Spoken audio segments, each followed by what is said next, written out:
जो हमारी जानकारी है अभी तक उसमें गिरफ्तारी हुई है, उसमें जो भी लोग इसमें इन्वॉल्व हैं उनको पकड़ा जाएगा, दंडित किया जाएगा और उनको सजा दिलाई जाएगी। हमको लगता है कि तुरंत कुछ बोलने में रामविलास जी की पार्टी क्यों कर रही है, काहे कर रही है, उचित समय नहीं है। लेकिन जब भी उचित समय आएगा तो इस पर भी हम लोग बोलेंगे। जितना आरजेडी के लोग हमको वोट करेंगे, हम सबको सरकारी नौकरी ये भी घोषणा कर सकते हैं। आप ऐसी गाड़ी नीतीश कुमार को दिए चलाने के लिए 2005 में, जिसमें न टायर था, न बैटरी था, न हैंडल था, न हेडलाइट था, न हॉर्न था। अब कहे कि आप नीतीश जी रेस जीत के आइए, तो नीतीश जी तो पहले बेसिक स्टिक्स को ठीक करेंगे ना। चुनावी माहौल है बिहार में, ऐसे में छोटी घटना भी बड़ी हो जाती है, क्योंकि चुनाव के मद्देनजर हर पार्टियां अपना भुनाना चाहती हैं। लेकिन बिहार में एक बड़ी घटना हुई है। एक दलित महिला के साथ बलात्कार होता है, उसके बच्चे की हत्या कर दी जाती है। आखिर हो क्या रहा है बिहार में? हमारे साथ हैं जेडीयू के कार्यकारी अध्यक्ष अशोक चौधरी जी। ये क्या हो रहा है? महादलित के साथ इस तरह से बलात्कार, उसके बच्चे की हत्या, और जो पुलिस वाले हैं वो पान चबा रहे हैं। ऐसा लग रहा है जैसे कुछ है ही नहीं। नहीं, देखिए, ऐसा है कि ऐसी घटनाओं पे जो पुलिस अफसर या जो पदाधिकारी संवेदनशील नहीं रहते हैं तो निश्चित रूप से वैसे लोगों पर, लेकिन जो हमारी जानकारी है अभी तक उसमें गिरफ्तारी हुई है और उसमें जो भी लोग इसमें इन्वॉल्व हैं उनको पकड़ा जाएगा, दंडित किया जाएगा और उनको सजा दिलाई जाएगी। सरकार वैसे कोई भी लोग इस तरह की जो घटना में संलिप्त हैं उन किसी को छोड़ने वाली नहीं है। हाँ, घटनाएं हो जाती हैं, ये एक दुखद बात है कि इस तरह की घटनाएं हो जाती हैं जो जिसको समाज को भी हमको अवेयर करना है। लेकिन इस तरह के पापी लोगों की भी हमारे समाज में कमी नहीं है जो इस तरह की घटनाओं को अंजाम दे देते हैं।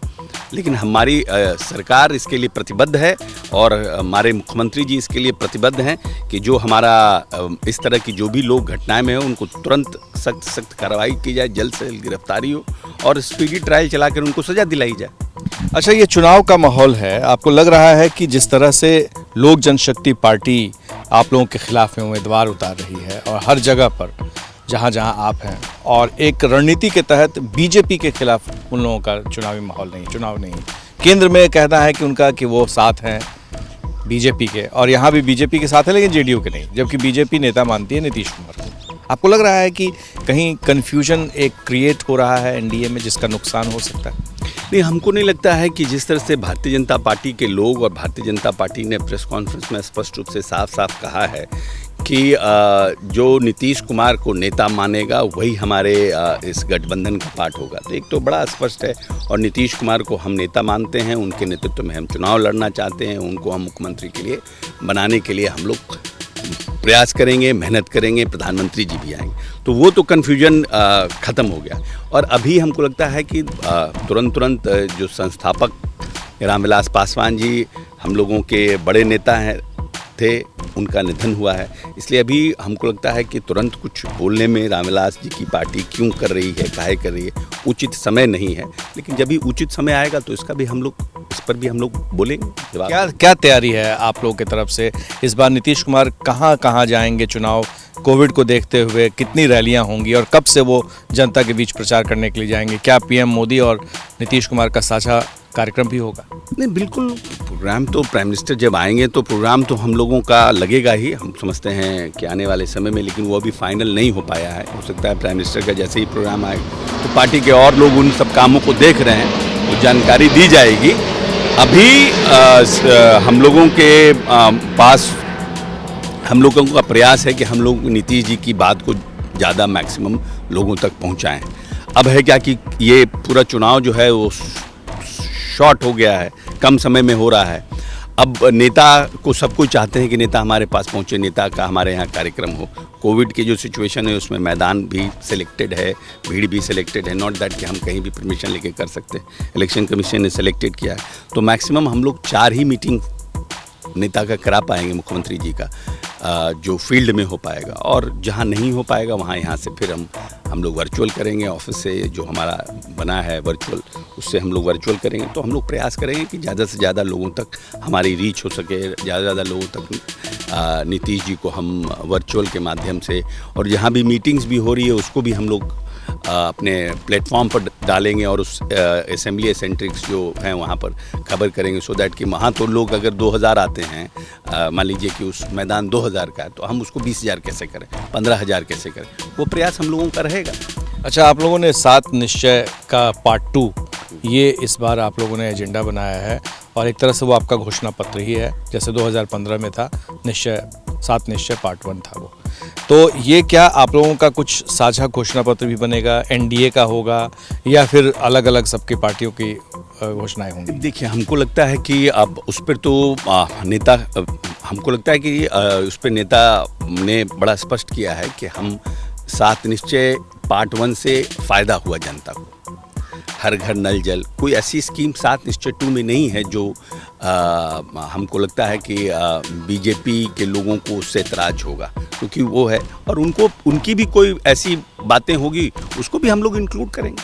मतलब कहने का ये मतलब है कि जॉइंटली कब करेंगे, क्या करेंगे, तो नेता खुद कॉल लेंगे, बट हमारा कहने का मतलब है कि ये एक माननीय नेता ने ये दिखाया कि ये सेक्टर्स जो है कि बड़ा प्रोमिनेंट है, 3 sectors, how to address youth, कैसे हम यूथ को एड्रेस करें और यूथ के लाइवलीहुड को हम उसको एड्रेस करें, उसके लाइवलीहुड को क्रिएट करें जो हमारे पास संसाधन उपलब्ध है। तो क्या 7 निश्चय पार्ट 2 को एक तरह से समर्थन है बीजेपी का, या बीजेपी से इस बारे में बात हो गई आप लोगों की कि उनका समर्थन होगा इस 7 निश्चय 2 के लिए? सीएम ने तो अपना एज ए चीफ मिनिस्टर कि हम एज ए मुख्यमंत्री, as a person, as a मुख्यमंत्री हम क्या क्या एड्रेस करेंगे, तो उन्होंने ये बात कहा है ना कि हम ये चीज़ों को एड्रेस करेंगे। जैसे यूथ है, यूथ का एक बड़ा सेक्टर्स है जो अनएम्प्लॉयमेंट को लेकर है, क्योंकि सरकारी नौकरियां तो हम क्रिएट नहीं कर सकते हैं, बिहार सबसे डेंस पॉपुलेटेड स्टेट। नौकरी पर जब सब बात आ रही है तो तेजस्वी यादव ने कहा है कि उनके पहले कैबिनेट में, पहली मीटिंग में, वो कैबिनेट मीटिंग में अपने हाथ से सिग्नेचर कर 10 लाख सरकारी नौकरियां निकालेंगे। वो इतना कैसे कितना हास्यपद है कि आप 10 लाख सरकारी नौकरियां कैसे निकाल पाइएगा, कहाँ से निकाल, मतलब हमको तो लगता है या तो बहुत उनको उनके लोग तो सीनियर्स बहुत हैं उनके साथ, उन लोगों ने बताया नहीं कैसे, from where you will get the budget, आप कहाँ नौकरी निकालेगा, ऐसे just for the sake of it कि जितना आरजेडी के लोग हमको वोट करेंगे हम सबको सरकारी नौकरी, ये भी घोषणा कर सकते हैं आप, पॉसिबल नहीं है ना। 10 लाख सरकारी जो गवर्नमेंट लोगों ने चलाया है और जो गवर्नमेंट गवर्नेंस को समझते हैं वो समझते हैं कि इट इज़ नॉट पॉसिबल, ये जस्ट अ पॉलिटिकल गिमिक है, इलेक्शन का एक तो जिसको बोलते हैं प्रोपेगेंडा है कि हम 10 लाख नौकरी नहीं, बिकॉज अनएम्प्लॉयमेंट को हमको एड्रेस करना है तो हम पहली बैठक कैबिनेट में आपको हम 10 लाख का क्या ब्लूप्रिंट है, from where you will get the finances, उसका बजट कहाँ से, सरकारी नौकरी का पैसा कहाँ से निकालिए, किसका बजट काटिएगा। अरे भाई एक फिक्स है ना, आपको भी तो प्रदेश की जनता ने 15 साल तक आपको दिया मौका, तो आपका तो बजट 24,000 करोड़ का था, आपने तो बजट को कभी बढ़ाया नहीं, वही 24,000 के बजट को नीतीश कुमार ने 2,15,000 कैसे कर दिया, गवर्नेंस के चलते किया ना, कि कैसे हम बेस्ट जो यहाँ का हमारा रेवेन्यू है उसको हम एड्रेस कर सकें और रेवेन्यू को हम कलेक्ट कर सकें। क्या कारण था कि जो बजट आप बोलते हैं शोषित, वंचित, दलित की बात करते हैं, 40 करोड़ का बजट था दलितों का, आज 1,700 करोड़ का बजट कैसे हो गया। जो बजट माइनॉरिटी के लिए आप बात करते थे, 3 करोड़ का बजट, 3.5 करोड़ का बजट था आपके समय में, आज 700 करोड़ का बजट कैसे हो गया। तो भाई कोई काम किया ना, somebody has worked on it। आप ऐसे कुछ बोल रहे हैं कि हम 10 लाख नौकरी दे देंगे बिकॉज आपको लगता है कि बहुत लोग यहाँ अनएम्प्लॉयड है और उसको हम कहीं ना कहीं एड्रेस कर पाएंगे, इसके लिए आप बोल चले, लेकिन है क्या, what is the blueprint, how you will address it. आपको तो ये क्या मूर्ख बना रहे हैं क्या वो? नहीं, मूर्ख नहीं, तो हास्यपद है ना। तो जो गवर्नेंस चलाए हैं पूरे देश के लोग वो समझते हैं कि क्या बोले हैं तेजस्वी। भाई आप कितने इनमेच्योर्ड हैं वो इसी से पता चलता है कि आप कह रहे हैं कि हम पहली कैबिनेट में 10 लाख का, तो ब्लूप्रिंट दीजिए ना, from where you will create, what are the sectors you will create. 10 lakh की नौकरी किसको दे दीजिएगा जब, भाई एक तो वो, दूसरी बात है कि नेता ने उसको एड्रेस किया है कि भाई हम कैसे स्किल डेवलपमेंट करेंगे यूथ का, हम कैसे उसको स्किल डेवलपमेंट करके उनके लाइवलीहुड को करेंगे। आपको लगता है कि इस बार जो है चुनाव में बेरोजगारी बहुत बड़ा मुद्दा है? नहीं, बेरोजगारी लोगों में तो है कि भाई जो यंगस्टर्स हैं उनके लाइवलीहुड का एक सवाल है, तभी तो उन्होंने ग्रामीण अर्थव्यवस्था को सुदृढ़ करने के संपर्कता की बढ़ाने की बात की है कि जो हमारे कुटीर उद्योग लगेंगे, अगर हम भविष्य में मछली और जो भी एग्रीकल्चर बेस्ड जो हमारा सिस्टम है उसको हम फर्दर हम स्ट्रेंथन करते हैं, तो उसको हम मार्केट कैसे दे पाएंगे। ऐसा है कि नीतीश कुमार ने जो संपर्कता की बात की है अपने 7 निश्चय 2 में, हर एक ग्रामीण सड़क को मेन NH से जोड़ने का, वो तो है कि आपको रूरल इकोनॉमी को स्ट्रेंथन करना चाहते हैं। और सवाल ये उठता है कि जो 15 साल में आपने वो नहीं किया, जिस वजह से ये 10 लाख नौकरी की बातें कह रहे हैं कि हम 10 लाख नौकरी देंगे यहाँ के बेरोजगार युवकों को, तो आप कितनी नौकरी देंगे? नहीं देखिए, हमारे यहाँ तो आप अगर कंपेयर कीजिएगा लास्ट 15 ईयर्स उन्होंने कितनी नौकरी दी और हमारे यहाँ, तो हमारा तो देखिएगा कितना डिफरेंस है।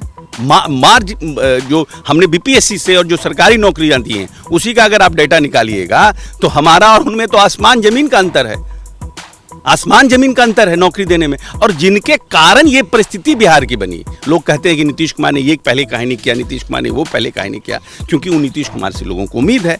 और आप ऐसी गाड़ी नीतीश कुमार को दिए चलाने के लिए 2005 में, जिसमें न टायर था, न बैटरी था, न हैंडल था, न हेडलाइट था, न हॉर्न था। अब कहे कि आप नीतीश जी रेस जीत के आइए, तो नीतीश जी तो पहले बेसिक स्टिक्स को ठीक करेंगे ना, उसका टायर बदलेंगे, हेडलाइट बदलेंगे, स्टीयरिंग बदलेंगे, तब तो वो गाड़ी पटरी पे आएगी। जिस प्रदेश में बिजली नहीं था, जिस प्रदेश में सड़क नहीं था, जिस प्रदेश में स्कूल ठीक नहीं थे, तो पहले तो इन बेसिक इंफ्रास्ट्रक्चर को ठीक करना था। कितनी नौकरी देंगे आप? नहीं, नौकरियों पर तो एड्रेस कर ही रहे हैं हम, तो नौकरी पर सरकारी नौकरियों का एक सवाल है। और हम लोगों ने जॉब्स क्रिएट किया है, अभी असिस्टेंट प्रोफेसर्स का भी हम लोगों ने जॉब क्रिएट किया है, यूनिवर्सिटी सर्विस कमीशन से भी जॉब क्रिएट हो रहे हैं। नौकरियां तो हमारे अभी तो ऑलरेडी हमारे टीचर्स की नौकरियां हैं, टीचर्स के लिए हमारा एडवर्टाइज्ड है ऑलरेडी।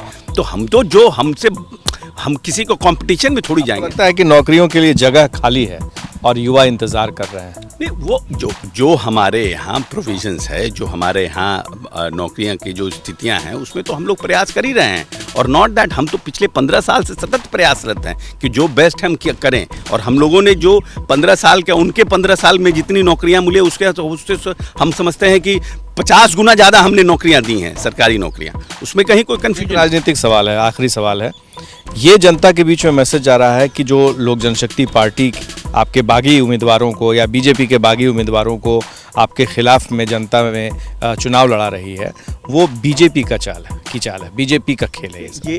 ये परसेप्शन है, बट हमको नहीं लगता है कि ये तो एक परसेप्शन लोग क्रिएट कर रहे हैं। लेकिन हम दोनों का जो गठबंधन है वो बहुत मजबूत और इंटैक्ट है, और हम समझते हैं कि हम लोग 200 से ज़्यादा सीट क्रॉस करेंगे। लोग तो ठीक है, पॉलिटिकल परसेप्शन क्रिएट कराना, कन्फ्यूजन क्रिएट करना, ये तो पॉलिटिक्स का पार्ट है। और व्हेन देयर इज़ इलेक्शन तो और कन्फ्यूजन क्रिएट कराते हैं, और कि भाई किसी तरह से, क्योंकि इन लोगों को लगता है कि ये जो दो चेहरा है नीतीश कुमार और नरेंद्र मोदी का, इससे हम लड़ नहीं सकते हैं। तो छल प्रपंच अब कर रहे हैं, क्योंकि स्टेट लड़ाई लड़ नहीं सकते हैं, क्योंकि हमारा मुद्दा विकास है, उनका मुद्दा जातीय कॉम्बिनेशन है। हम डेवलपमेंट और डेवलपमेंट पे बात करते हैं, वो लोग कास्ट कॉम्बिनेशन पे बात करते हैं। तो फर्क है ना दोनों में। तो अब वो देखते हैं कि सामने से हम जीत नहीं पाएंगे, तो छल प्रपंच यही सब कर रहे हैं। अशोक चौधरी जी साफ तौर पे खुल करके बातें की, और इन्होंने कहा कि नौकरियां, बेरोजगारी ये मुद्दा ज़रूर होगा, लेकिन आने वाले समय में उनकी सरकार बनी तो इन सारे मुद्दों को एक के बाद एक हल करने की कोशिश होगी। लोक जनशक्ति पार्टी पर फिलहाल खुलकर नहीं कह रहे, क्योंकि उनके पिता जो चिराग के हैं उनका देहांत हुआ है और उस पर अभी शोक है, इस वजह से सीधे तौर पर कुछ भी कहने से बच रहे हैं। लेकिन कन्फ्यूजन की राजनीति पर सवाल अब भी वही है, क्या BJP खेल कर रही है? लोक जनशक्ति पार्टी के पीछे आखिर वो कौन शख्स है जो उन्हें इतनी दूर तक जाने के लिए प्रेरित कर रहा है? हमारे सहयोगी शैलेश के साथ Prakash Kumar, ABP news, Patna. ABP news आपको रखे आगे।